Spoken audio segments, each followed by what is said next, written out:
Hello दोस्तों, नमस्ते, प्रणाम। मैं आपकी संगीता पटेल और अपने यूट्यूब चैनल में आप सभी का स्वागत करती हूँ। एक छोटा सा कजरी गीत सुनाने जा रहे हैं। कजरी गीत कैसे लगे कमेंट में ज़रूर बताना।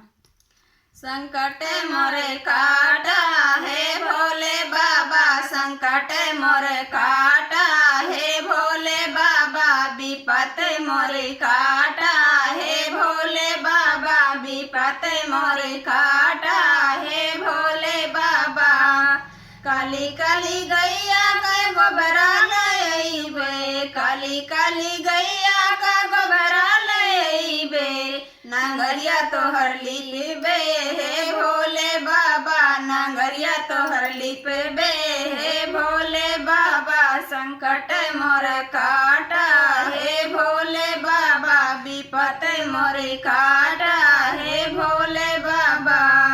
गंगा यमुना से जल भर लईबे, गंगा यमुना से जल भर लईबे, गागरिया भर चढ़ाईबे हे भोले बाबा, गागरिया भर चढ़ाईबे हे भोले बाबा।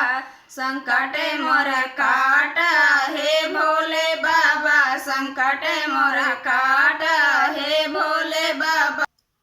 मालिनिया फुलवरिया से फुलवा ले अइबे, मालिनिया फुलवरिया से फुलवा ले अइबे, डेलरिया भर चढ़ाईबे हे भोले बाबा, डेलरिया भर चढ़ाईबे हे भोले बाबा।